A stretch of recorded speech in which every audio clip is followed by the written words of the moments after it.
Hey everyone, welcome back to the Art2Life podcast. Getting all dialed in and ready to make some art. So if you're into that, this is a good chance to do it. Or maybe you're in the studio and you're making things and just listening.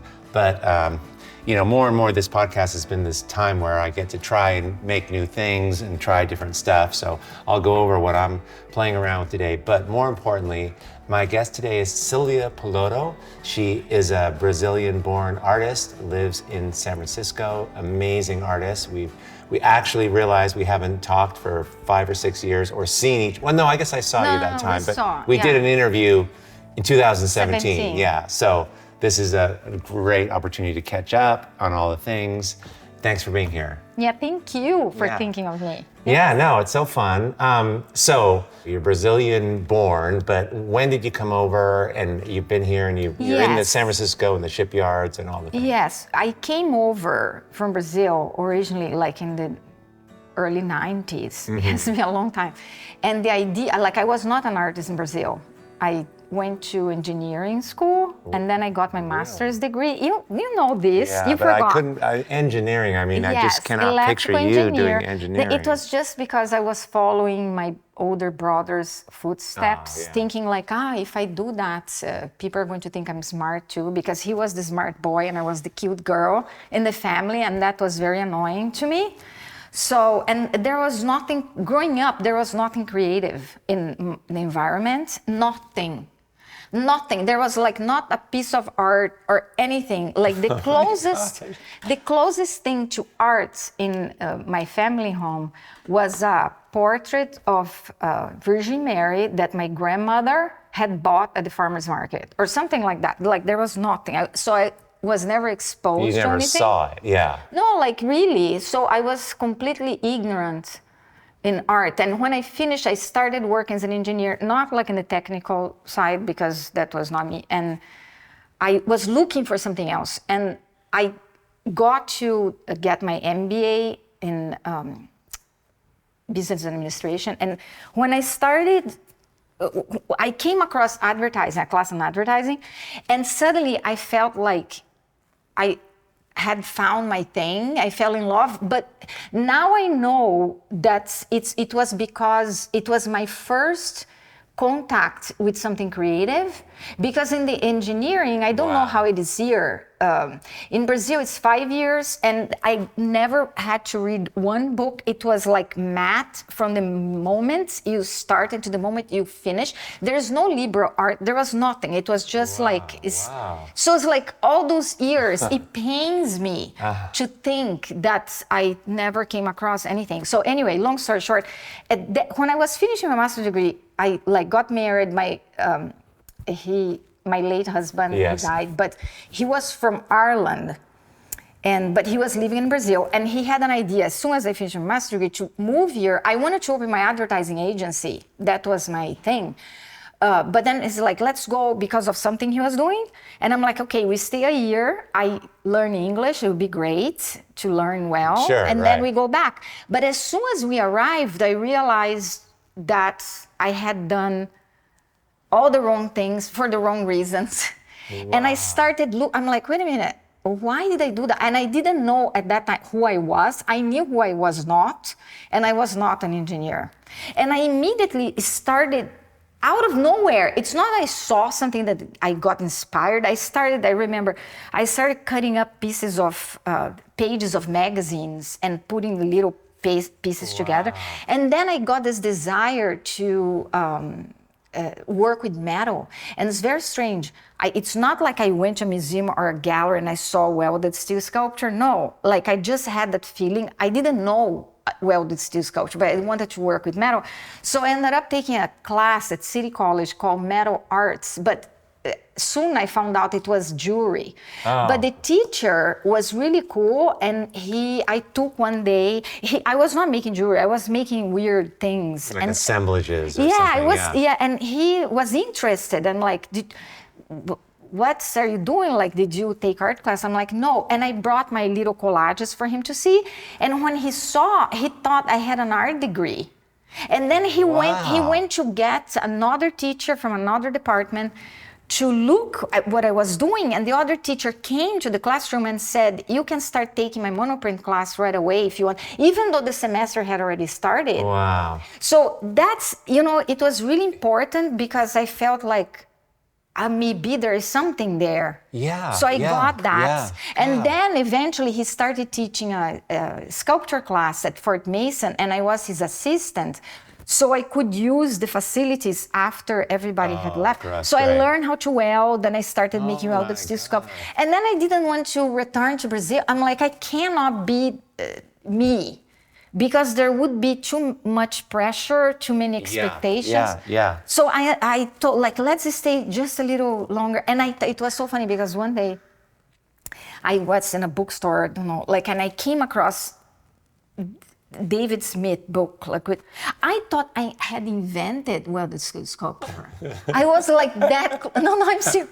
I was that clueless. Which is kind of great in a way. Suddenly, I'm like, what? It was like a new world opened up to me. My God. Yeah, it was like that. I was completely clueless, completely. And then I couldn't stop. And then I did sculptures for a year. And I tried all kinds of, welded steel was my primary, but I did, I used wood and did stone. I did all kinds of stuff. And we're gonna, as we're talking here, we're gonna, and now it's happening, but on the video, we're gonna splice in. And so as we're talking here, we're also going to be doing some art stuff, just messing around. So this is a jelly plate, and this is not something I use a lot. And actually, Silvia was like, what is this thing? And so I'll demonstrate what it is. We're going to be playing around with collage or just paint or whatever. And you can make these really cool papers with this thing. So I'll show you how this works, and then we can just keep talking. I want to see. Yeah, okay. Yeah, I love doing new things, so this qualifies. So, okay, so I'm just gonna take yellow. And you can brush it on. Or not. Or not. You can use a roller.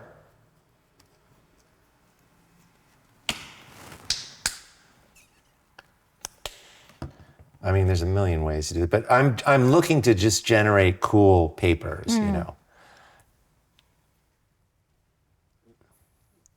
And then you can play around with this.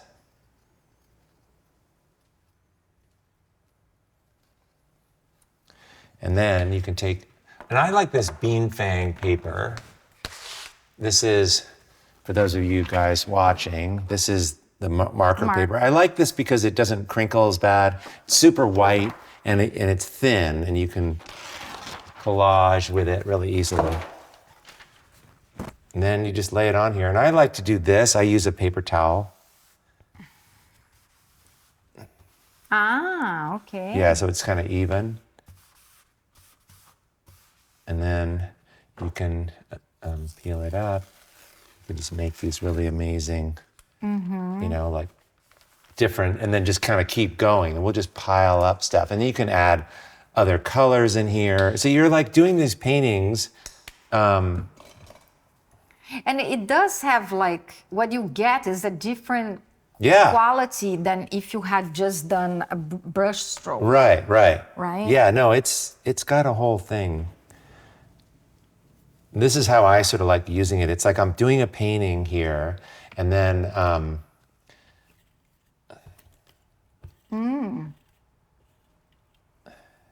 now that I have more space to work on. Yeah, so tell me about that as I'm demonstrating this. So you're you guys, her house is friggin' amazing. That's beautiful. Yeah, so I was in the mission in a loft for many years. And I had my painting studio on the same floor. It was not in the middle of the living room. So I got really used to having the studio where I lived. And eventually I had to move out because the owner of the building was selling the building. And I bought that building that I am on. This is really cool. Isn't that cool? Yeah. So check that out. So see that, you guys? Isn't that great? So this becomes, so I'll use this Yes. I'll glue this in and then play Yes. around. So we'll just put this in the middle. You can play around with it. You can put paint on it. You could take this right now and put it on the white paper. You just lay it on there and you can print right off of this onto your page. Like this, or put the paper. Like take your paper. I don't want to make a mess on the table. Oh no, that's okay. That's what it's for. And then press down on it, and we'll see if you get any. Yes. See, so that's like. The base of it. Okay. So I was talking about the studio. Yeah. So like when I got this building, I was going to have the studio there, but as I was remodeling, suddenly I didn't want the studio there. I wanted to have all the space for myself to live on. Yes, right. But because it's very close to the shipyard, something became available at the shipyard and I took it. But it was a very small studio, no lights, but I was happy to have it very close where I live. Mm-hmm. And I did a lot of work there. The other studio in Shotwell on the Mission was a bigger, better studio, but this was like just fine for me. I'm like, this is great. I'm so thankful. I don't want to have the studio in my living space. No, I know. And so for 10 years, I had that studio, and the size or the light never stopped me. Never stopped me doing whatever I wanted to do. And I always thought that the space you work doesn't really influence the work you do. Like you can create anywhere if you really want to create, it doesn't matter. Yeah. But now, just recently, I got a new space, also the shipyard, and it's twice the size, and I do have natural light. And I just started working in that new space a week ago. And I already see changes in my work. Because how is it changing? I mean, like I don't have anything complete yet. I just have like stuff in progress. But just the way I move. Yeah. Because like the other space, I'm not very organized. And it was very hard for me to, I would lose everything. I couldn't keep organized because... Yeah, it's just not who you are. Yeah. Well, but also the space now, you would be surprised how organized I am because I have space to be. So I have like bins with like the things that. So yesterday I went looking for something and I immediately found it. Yeah, because like I know where it is. But the other one, it was. I mean, I guess if I was really a neat, organized person, I could have kept some kind of organization in that small space, but no, I didn't. So, and also the way I move my body when I'm working on something, that's something for some reason, the other space, it didn't allow me to do certain things that I'm doing. And I don't know, because I don't have anything done yet. So, but you just get a feeling of it. I think it makes a giant difference. I have been wrong about a lot of things, and I think this is one of the things. Wow. So I have been wrong about. So tell us about the work that you're making now. You were mentioning that I saw, I think, what I was looking on the website, the more colorful. You went through the portraits and the women things. And yes. So I always did abstract work. Yeah. Well, not always. I have created some series because, like, this is the thing with me, and it's not like good or bad. I guess sometimes I think it's a good thing. Sometimes a good thing, and sometimes I think it's a bad thing. It's that my work changes so much. So every time I start a new series, I kind of like need to change after the series. I work on a series. Then the next one, I have to change color, I have to change concept, materials, everything. And this is really neat. Like one day when I'm dead or 100 or something, like someone is going to look at everything I have done and it's like, wow, like that's really cool. She changed, It's not the same thing over and over. Right. However, commercially and even like with galleries, it's not like popular because as soon as they are doing super well, like they expect you to do the same. Yes, they change. And I change, and so like that. But I love that about you. I can't help help it. No, no, that's what you're supposed to do. Yeah, That's so crazy. it's like I just follow Yeah. my feelings. Yeah, That's yeah, how I yeah, do the yeah. work.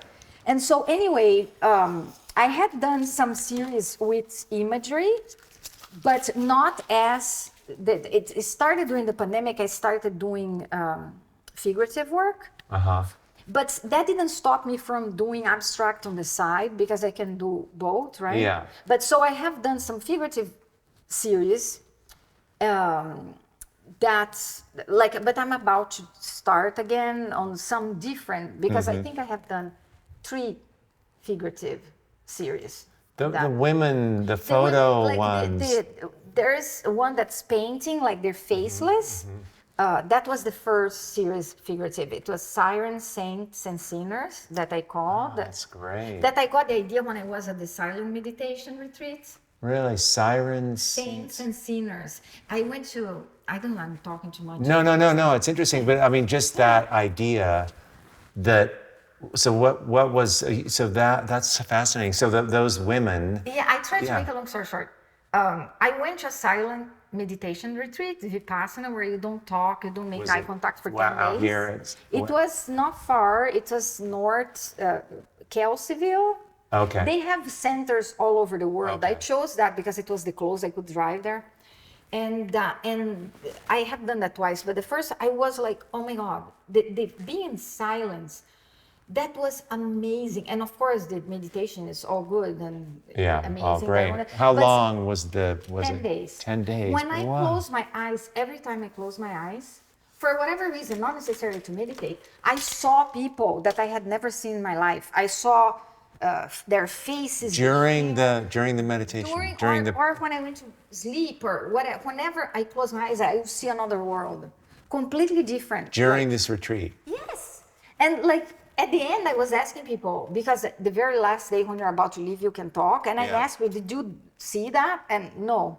So I guess each person has their For own sure, story. for sure. But I was like, when I came out of it, I'm like, okay, what is that? Like, I know it doesn't come from my Wow. life experience. Wow. So, so I started looking into collective unconscious, and then I came to archetypes, and so I decided to paint these women that they are faceless because then they can be anyone. It's Yeah. not locked on. So that was the first paintings, like figurative. Yeah. Then I started combining photography with my paintings, and it's another series. Yeah. I'm just curious.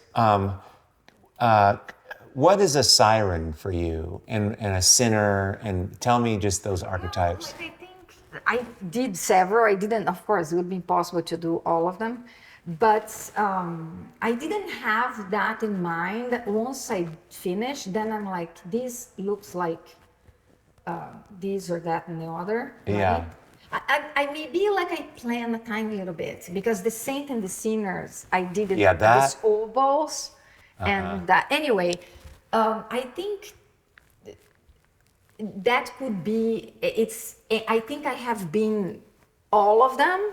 Yeah. And so everybody can be, Yeah, but like this siren, the idea of siren, and you met Cherie, my sweetheart, right? So her company is called Siren, and it's women for women, but it's about women stepping into their power. Sirens, like men are afraid of siren. It's like the strength that women have.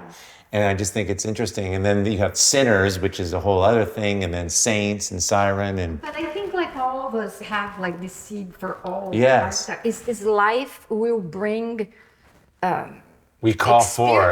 Exactly. Yeah, I love that. Yeah.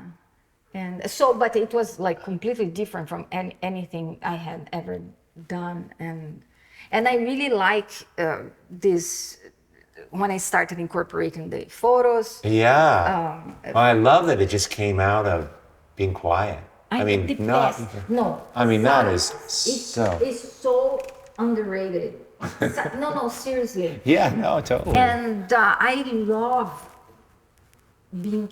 You might have a hard time believing it. Like my friends, when I said I was going to go to this 10 days in silence, they didn't think there's no way. that you can be quiet. Oh my God, it was the easiest thing for me. It's so Really? good. It was not hard. It was not hard. Wow. Like you get a little bit, That's a little bit of panic when the first day you're like, oh my God, there are 10 days ahead of me, because you have the first day that doesn't count and the last day doesn't count. So it's 12, right? Wow. So it's like I have all of, but then it's really amazing. Yeah. For me, it was amazing. Some people probably think cannot do it. Well, and stuff that needs to come up comes up, and I've done shorter ones than that, and things need to they come up to be cleared. And did they have like counselors there or therapists that you could talk to people at all, Well, or like were you on your own? The teachings, the Vipassana, is by a recording of someone that has already died. So we watched that, but there were two teachers, one for women, because the women and men are separate. So it's like if you needed to ask a question, you don't ask a question out loud. So what you do, you make a little appointment, you put on the bulletin board in the that's beginning good. of the day. So you make a little appointment. So let's say I put my name at 12. Yeah. So at 12 I go and I ask the question. So you can get some answers to things, because stuff comes up. But for you didn't have that at all. It just sounded like it was. Well, I did ask a couple of questions, but I didn't have a hard time. No. Being on my own and in silence. That was really cool. I saw my whole life. And I realized that something, it's going to sound really so cliche, but I really felt this, that I started thinking about all the choices I made in my life since I was little. Wow. And I'm here today because of all the choices I made. And then I'm like, I am my choices. It's like it came like. Just hit. And then another thing, I started, let's say I was sitting during the break, because there's a lot of meditation, but I was just sitting by the trees or something. And then my head was like 100 miles like a second, right? Like all the stuff. And then I would ask myself a question, and I immediately would have the answer immediately. So you have all the answers. It's just you are not quiet to listen. It's true. It's so busy all the time. But if you make that space, like be quiet, you have the answer. Don't go asking anyone else. You have it. The answers for your inner knowing. For you, you do. It was amazing. And when you say that we're our choices, which I totally believe, and what's so interesting about art making is that it's literally that process of choosing and making choices and then getting a visual response to better understand yourself. I mean, that's what I'm involved in doing with people. Yes. That's in the teaching level, finding out who you are, who you're becoming through using art. But it literally is your choices. You're moving towards your preferences, why you choose this, what you're doing, It's so cool. No, yes, I find like art making is a way to find out who you are. Yeah. Like definitely. Yeah. Wow, what an amazing experience. And I don't, when you're in overflow mode, like there's flow and then there's overflow. And I think of overflow as you're just very engaged. I mean, it's just who you are. You're just super engaged in what you're making. You've got a million things going, a lot of energy. But so interesting that it was being silent that has unlocked so much for you. I know, it's stopping everything. Yeah, I wanted to try. I want to see what that does for me. Yeah. It's kind of like self-inquiry. Like Sure. I want to know myself, as much as I can. Yeah. That's so great. And it shifts your art, of course. I mean, literally. Yeah, so I highly recommend. It's really. Yeah. I mean, I guess it's not for everybody. Well, I mean, You have, When- to, you when have we- to find what works for you, Yeah, right? and there's we're a bit terrified, I think, of blank spaces. Saying is a device, is a thing we do when we're talking, because we can't, like, I need to think for a second, and instead of just being quiet Yeah, being quiet. and then saying something, I'll say, sometimes, and it's kind of amazing. I do a lot of like podcasts and filling in the space always, because we're not comfortable with just being quiet. And it's even harder with social media now. Yeah. And it's like even in my art practice, like I mean I do some because I feel like if I don't, nobody will know who I am or whatever. I feel like the pressure, but it's for me to go to the studio and make my art. It's a sacred thing. I don't want to be sharing everything I do. Like, it's for me first. Yeah. Like, it's that space, whatever I'm working on. Why do I have to share every freaking thing? Yeah. It's so exhausting. To me, it's like, this is not what art is about. Yeah, yeah. You definitely have to be doing it for yourself. Yeah, and then I'm somehow, doing it for myself. Like, it's like this podcast, these are so cool, but I had to be making art. I want it to be an interesting conversation. It's got to be for you. And then it will be of value to other people, but it's tricky. I know, get it. Like for me, for example, my intention when I go to the studio to make art, it's not like to sell. Of course I want to sell. This is how I make my living. I need to pay my bills. It's important. But that's not the main reason. And I see like a lot of people worry about that first. Yeah. And to me, that's not art. That's a product. Mm-hmm. So you have to make that decision. There's nothing wrong. I'm not saying anything is wrong with doing that, but that's not art. That's a product. To be churning up like the same thing or with that in mind, I'm going to, I know I can sell this because I have done it before. Do you understand what I'm saying? No, Does totally. That make sense? And totally. It's got to be engaging there's nothing for you. wrong, but like for me, that doesn't work. That's not, I cannot get anything from that. I can't, and even my work, when I decide to stop a series, it's just like it would be very easy for me to keep doing the same thing that I know I would sell easily, but it loses it. It's like the moment I feel like it doesn't give me what I'm looking for, is like it becomes stale. It's not. It's just like I'm not going to repeat myself. Do you find that when you work on a series of work, and you have questions and you learn a thing, or do you get definitive understanding from the series, or is it just like, okay, what do I'm you moving mean on? by, what like, do you do you like the women that you well, did? For example, take a series. Like the moments I don't feel that excitement of discovering, that it becomes a formula, it becomes formulaic. Yeah. And that's then what I mean. Dies. That's people like churning up the same thing. Yes. Like that's a formulaic, and then there's a product. Yeah. Yeah. It's not art. Well, it's, it depends and on it's what fine. Yeah. And it's like nothing wrong with that for me, but that's not what I look for myself. And you've had trouble with this gallery thing in a way, because your work is so beautiful. Almost anything you do, I mean, I'm surprised that they are even nervous by it, because whatever you come up with is the same quality. It still feels like your work.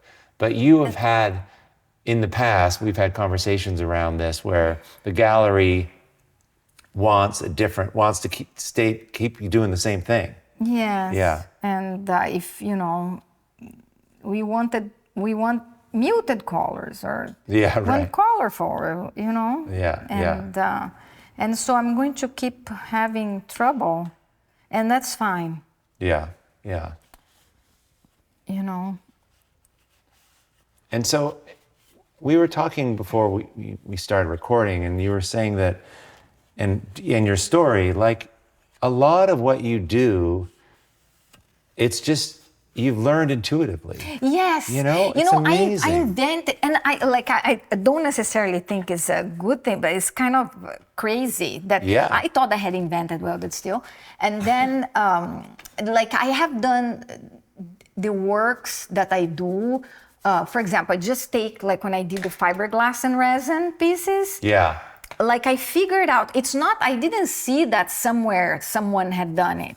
I just had this idea, how can I make this image completely, merge with the, I didn't want to mount on a wood pan or something. I just wanted to float the image. So I came up with this fiberglass and resin. Yeah. That they're really beautiful and translucent. They're great. And but I came up with that. I built the mold, and then it was made it. And I made it work. And it's kind of crazy.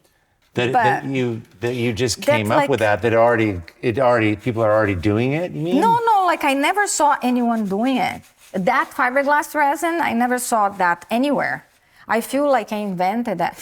I'm sure someone in the world has done that. I have never seen it. That came from me thinking. Yeah. Yeah. And I remember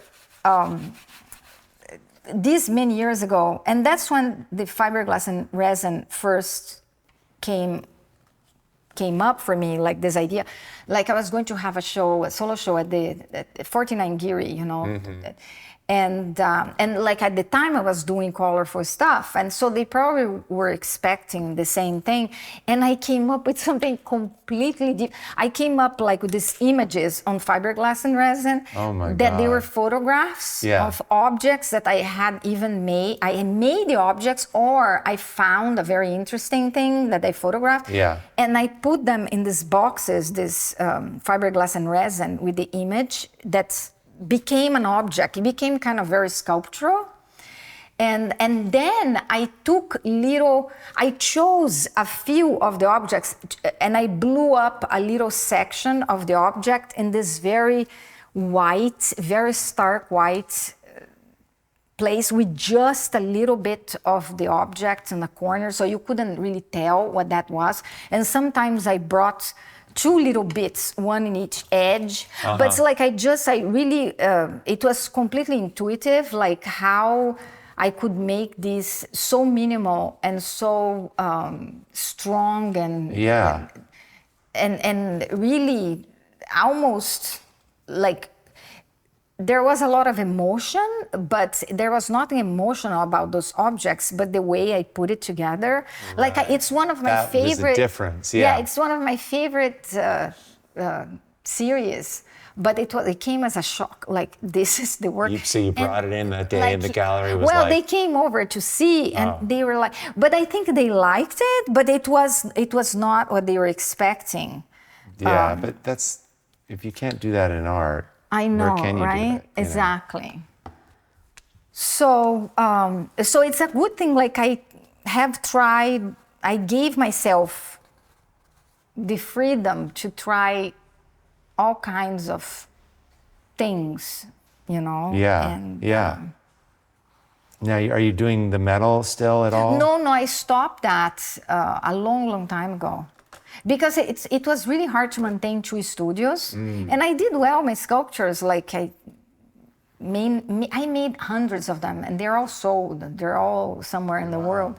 And I wish, I had kept a few, or, but I didn't. I did. Wow. I had these gigantic things that now I'm like, oh my God, how did I remember moving those things. Well, what's great about it is that that work is still out there. If it's metal, it's going to last, and it's somewhere, right? I mean... Hopefully. Yeah. And I look back, and I'm like, oh my God, I did this? This is so cool. I remember, I don't know if I told you this. I might have told you in the...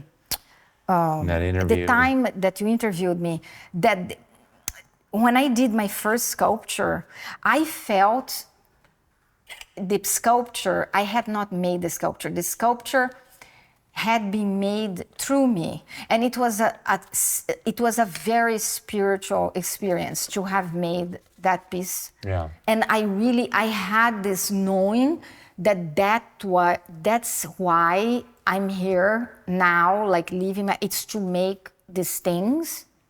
Yeah. Like I just had that knowing. And so like the reason I make so cool. art is to connect with something bigger than myself. Yeah. The work is coming through you. Yeah, it's not like to sell it as fast as I can. Right. Like that's not the point. Yeah, yeah. But if you listen and you make, that produces amazing, interesting results.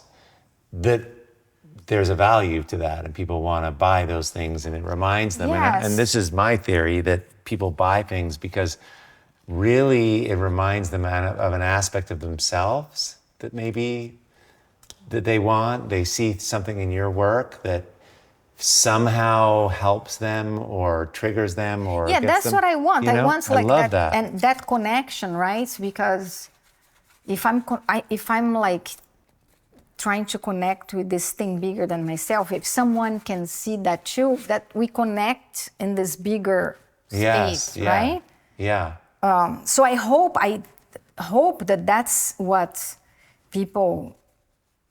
That's what, it's not to match their couch. Yeah, right, of course. That happens too, but. How do you, I guess you don't have any choice because you've tried it, but I mean, I talk to a lot of artists that talk about style and all this sort of thing, and I feel like you're just listening to yourself so beautifully, yes, and, like for example, I had a couple come over to my place, to the warehouse, not this, because when someone wants to see my work, I don't bring them to my studio at the shipyard. I bring them to my warehouse where I live, because that's where the finished work is. And it looks so beautiful in that setting. Yes. And everything is my art. Like every corner I created of that space, it's like, it feels like it's really me, like the way totally I put you. it together, right? Yes. So that's where people come when they want to make an appointment. They come to the warehouse, because in the studio I just have things in progress. I don't have. As soon as something is done, I bring it to the warehouse. And like they came over, I think it was Saturday, and they were both architects, and they were like completely blown away. They were like, because I have so many different things. I have things from different series. I know. And they were like, oh my God, like. Everything, like it's so, you have this distinct series, but there is a common thread. Yes. Even like in the colorful, figurative, and very abstract, muted, and I don't know what that common thread is. But I feel like, yes, there is something that's my own, that's me. Well, right? It is you. It's you following you. Yes. Of course it's going to be related. And that's, and another thing, like I feel like I'm looking always to make this something that's so oddly specific. That's my own. It's not like, I don't want to see something somewhere that's going to look like mine. Like that's my thing. That's, it's me. You know what I'm saying? Yeah, absolutely. It's familiar to you, but it's like new.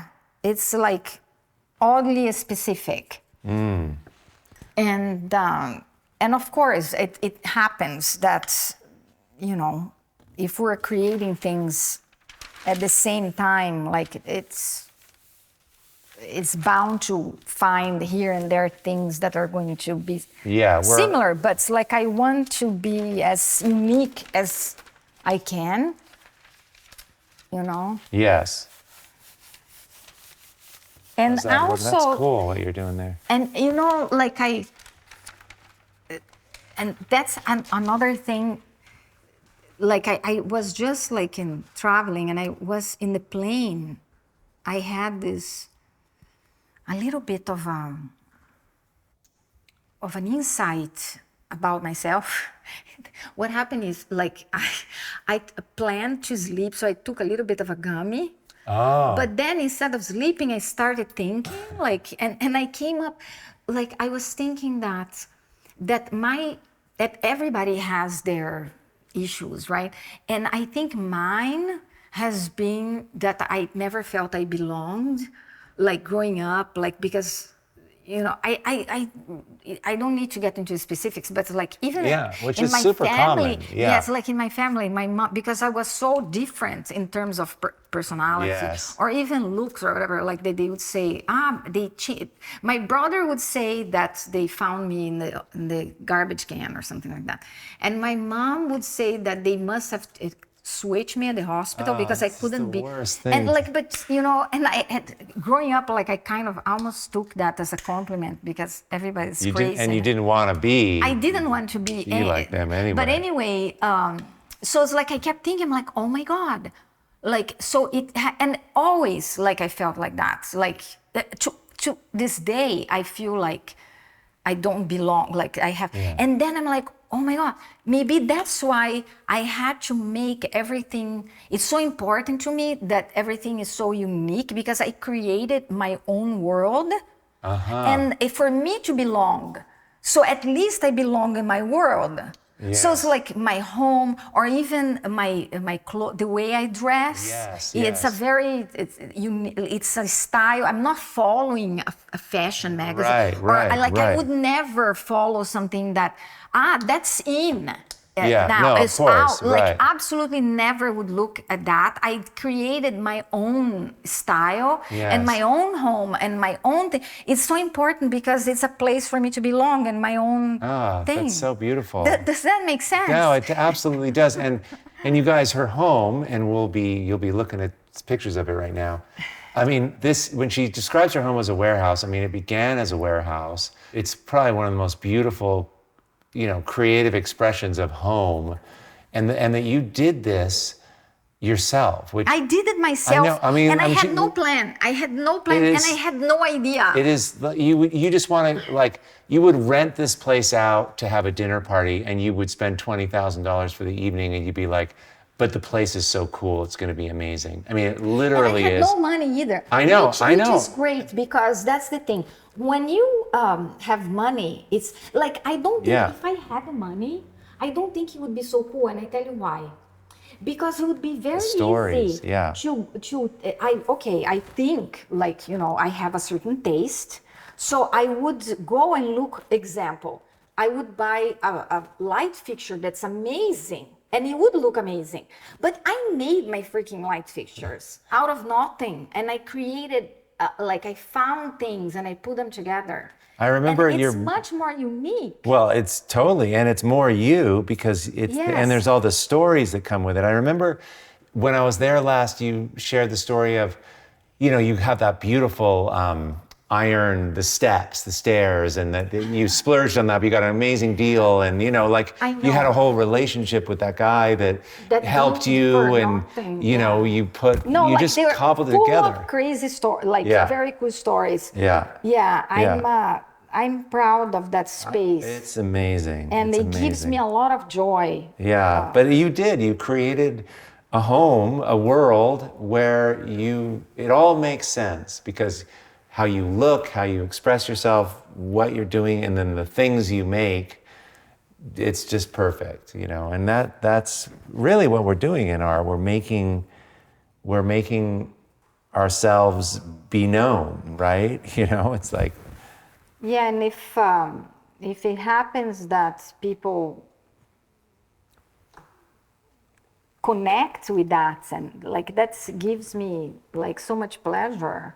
Well, yeah. So for you, right? You weren't really seen as part of anything, but now, I mean, how does this idea that we really need the reflection of another to see who we are and where we fit in? Does that you share what your style, your clothing, and the colors you put together, and you share that, and that's just an expression of it's a self-expressed thing that you do. Do you feel like, does it help you to understand yourself by hearing what people say? right? Like we were just upstairs and she was saying, oh my God, that picture from the 80s, you know, like not that we're not talking about doing something to get approval. I know. We're talking about Like seeing ourselves differently.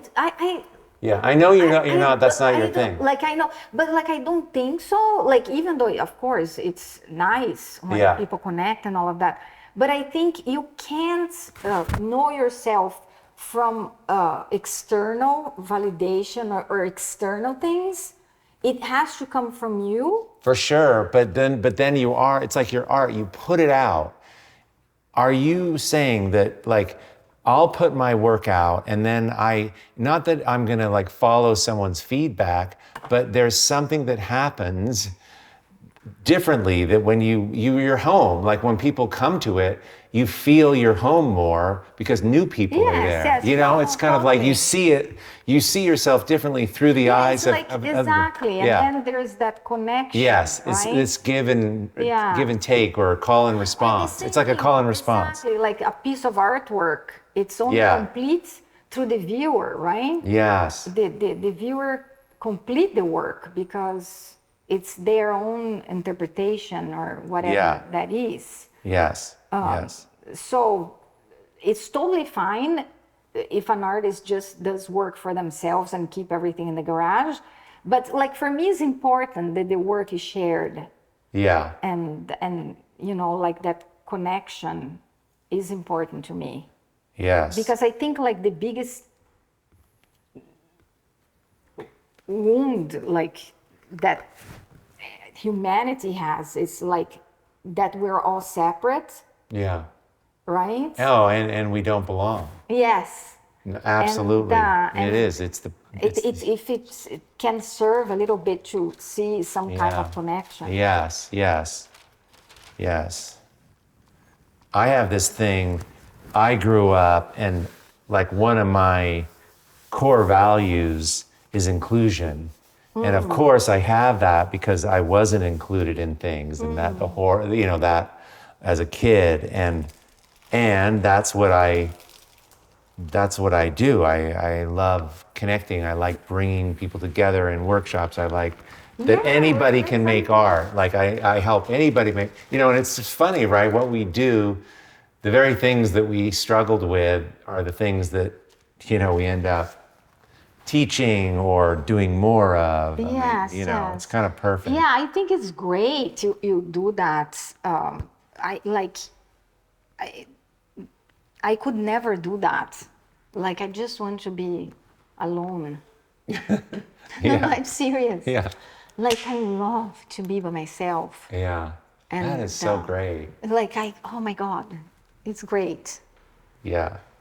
But you have a partner now, right? Yes, yeah. Jeff, and your son must be... He's 23 now. 23, wow.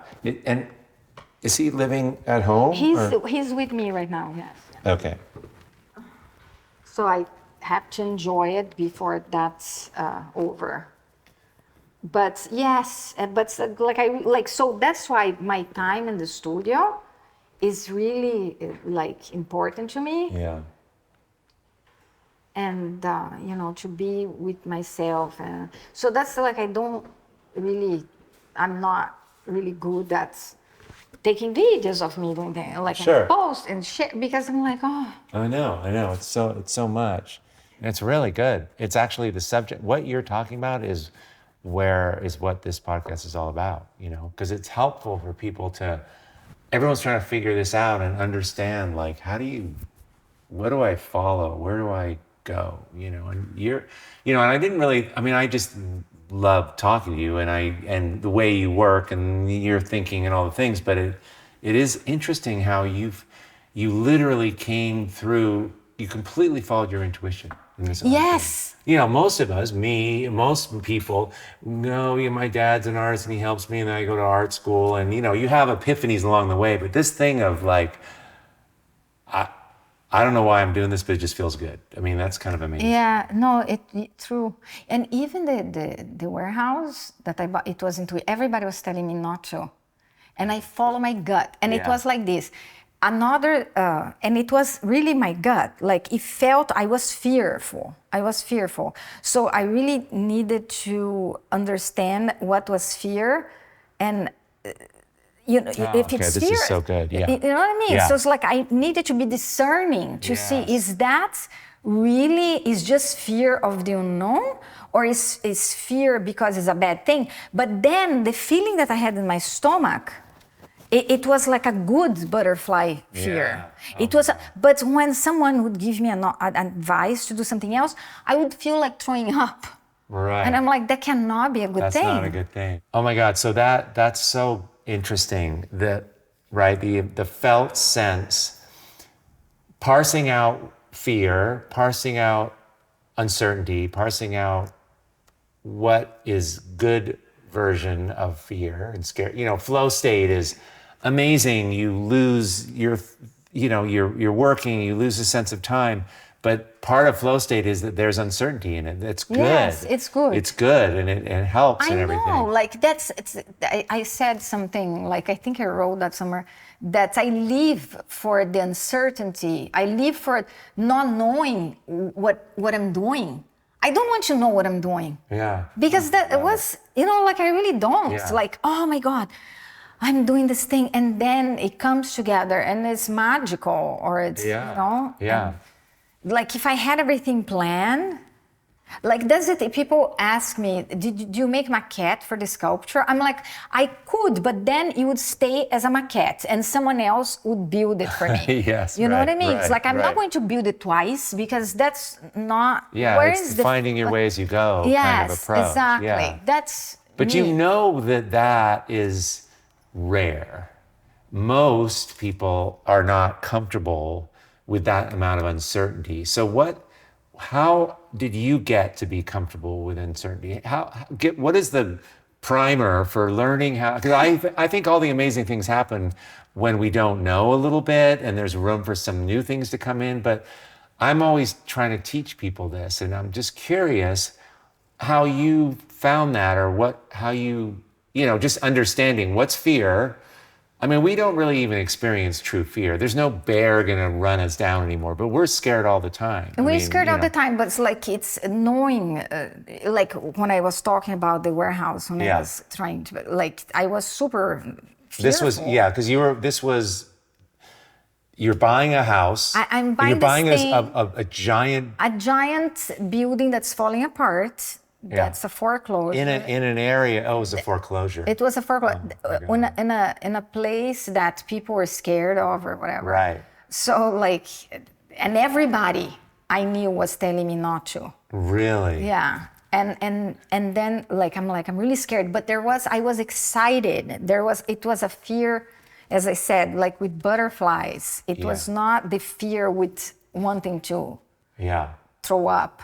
That's like, if I feel like that, and it has been times when I felt like that, and I know it's not for me. It's if I feel sick to my stomach about a decision or something, it's not the right decision. Or people too, right? Yes. The energy of somebody. But I don't know, how. Probably there are ways that you can tune into that and learn how to listen to your body. Inner knowing to learn. I don't know if there was a defining moment. I think I was always like that. Even when at the engineering time, I always made decisions based on how it felt in my body. Yeah. Yeah, it's like following the feelings, right? And I think that's really the way you get to know yourself, if you follow your feelings. Yeah. Because you feel like, let's say, and I'm not even talking about art, in general, right? You feel really, you're feeling excluded or something, and maybe you were being excluded, but maybe you're not. But if you start to follow that, it kind of you get closer to the source of that. To what's under the feeling, the initial feeling. Under that. You follow your feeling, and I followed with the art. I also followed the feeling, Yeah. And I never really thought like art people like that. They probably think I'm crazy. Like, because of like the decisions I made, so, like not only with their house, like I did things and it kind of like worked. If I had that feeling, it always worked out. Oh, isn't that amazing? And then they're like, what? Like a friend calls me a witch. Like you must be a witch. Yeah. Well, your warehouse, I mean, I can't imagine how many millions it's worth now, and you got it for like, $180,000 at foreclosure. I mean, like, well, is it 10 times? It was like more than that, but it was very inexpensive. Like you couldn't get a garage in San Francisco for that. But yes, one thing that I learned with that, I learned that also when my husband was sick. I learned with redoing this warehouse, like later on, is something that's very important, especially in everything, is to just dealing with the moment. Like, for example, when I was renovating this warehouse, if I looked, if I tried to look 6 months or a year down the road, it would give me a panic attack. I wouldn't be able to do anything. Yeah. So what I did was like, okay, what can I do today that's a good decision for the day? What can I do my best for today? And that's how I got that done in less than a year, like by doing the best decision I could make that day. It's a great and reframe, the same thing like with when he was sick, like I would get so terrified that he might die or whatever. Yeah. Remind me and let the listeners know. So this is your husband that you moved here with. And we met and got married in 2 weeks. It was kind of like another felt. There you go. Like I forgot about that. Yeah. No, totally. Oh my God. You met him on a Wednesday the 10th, and then you were married on the 30th. It was like crazy, and I'm not going to get into it because there's no time for all that. But it's a cool story, and it just felt like, of course. And I wouldn't believe if someone had told me a week before or a month before about love at first sight and getting married. I'm like, that cannot work. That's bullshit. How can this work? Like, you don't know each other. Yes. But yeah, it worked. So he died. He was the healthiest guy ever, super supportive. And he started getting headaches. He got a brain tumor. And it was the worst type. Liam was 8. My son was 8. Oh my God. And then he died like in 18 months. And he would do everything for me.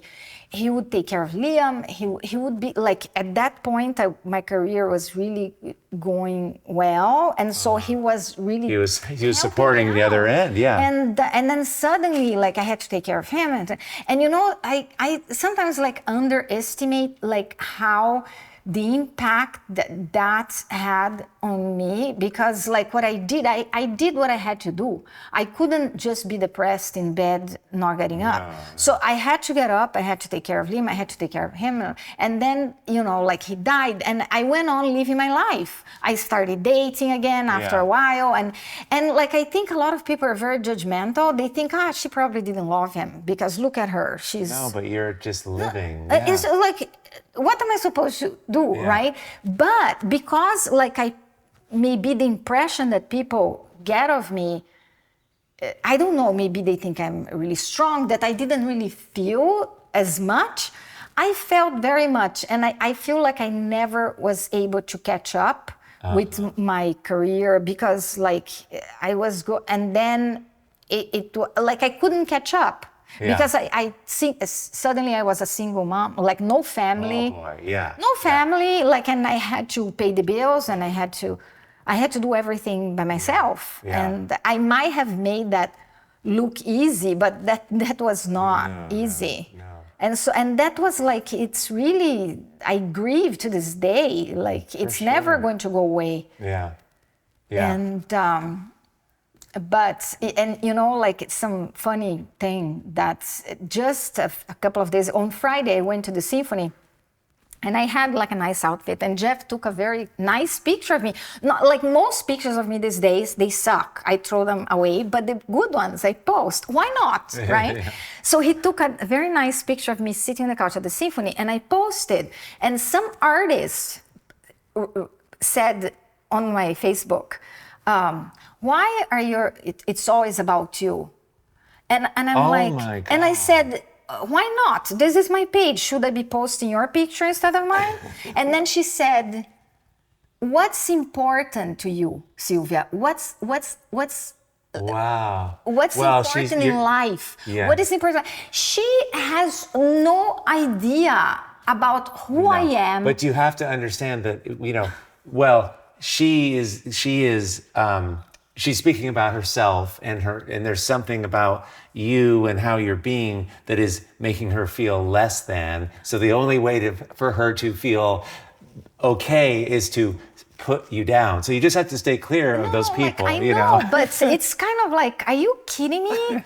Like, it's your page. I know. It's and first, like, they're assuming that they know me, so only because I have a cool outfit and I took a nice picture. Yeah. Oh my God. Yeah. I'm like, and an artist. I'm like, who is this person? She's a friend on Facebook. I never met her. Yeah. And I'm like, whatever. So like there is that kind of thing. But I mean, I cannot help it but me. No. I'm not going to be.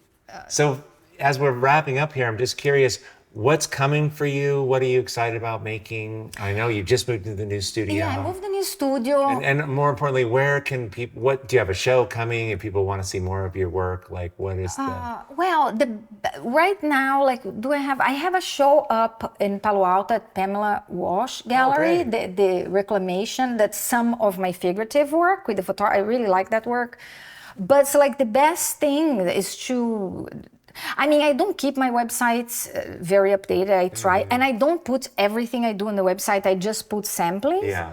But I'm trying to get really good at putting all my inventory at ArtCloud. I'm learning how to do that because then it's more organized. Right. And I have an Instagram that I'm trying to be good and post. It's just my name. It's @Silvia Poloto. Okay, and you guys, there'll be show links. In the show links, you can find all this stuff as well. Yeah. So, but what is the feeling of the new work that you're excited it's, I could completely change my mind. I want to still do some figurative work. I want to explore in a bit different way, but I have like the habit of making like really large, I'm trying something.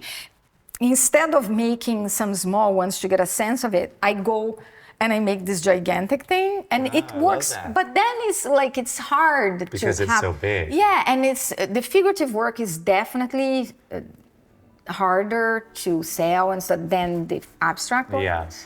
But and so like I'm planning right now to start exploring, continuing the figurative, but in a smaller scale for me to see, because it's easier. And I'm trying to do like an abstract that is different from everything. I did that. My last abstract, I call Gray Gardens, that came after the colorful that you probably saw, and I liked that. It might not be Gray Gardens, it might be something else, but so I'm planning on doing abstracts and figurative. Beautiful. But neither it is clear yet. Yeah. And that's how you roll. Yeah. And that's okay. Yeah. It's kind of crazy. It's not for the faint of heart. No, but it makes amazing. You get incredible results. Sylvia, this has been so fun. Thank you so much for it's great. Coming. I hope I didn't talk too much about things that I think what you hit on is really, I mean, this is actually what I'm interested in this finding our way, and you're living in a way that it's inspiring. So thank you. Absolutely. So cool. Try. Again, you guys, check the show links for her Instagram, all her details, and thanks so much for being here. And please leave a review if you could. I'm now starting to realize after a couple years that there's a connection between the kind of people who will say yes to coming to a podcast and the numbers of people who listen to it, like there's a relationship. And the more people who subscribe, it turns out the logarithms of things, that's how the podcast gets put out there. So if you would leave a review or subscribe instead of just listening, that would be so good. Okay, guys, thank you so much. And before I go, I just want to remind you once again that we've announced our destination retreats. They're going to be in October. They're 8 days, 7 nights, and this year we're going to Morocco and Mexico. These are designed to cause a really powerful transformation, a shift in your thinking, and ultimately your creative expression. It's all about finding the truest version of you using art. You'll be with an amazing group of like-minded creatives. A lot of the spots are taken already, but we still have room, and these are so much fun. We will be having great connecting talks. The food's extraordinary. They're in beautiful places, both of these. And I'll be there, obviously. I'll be bringing my creative team of coaches and facilitators. And it's just about deepening your awareness and connection to your truest self, which enables stronger, more authentic art and life. You'll be making a ton of art. And so if you're interested, again, artlifedream.com, check it out. And thanks so much. Okay.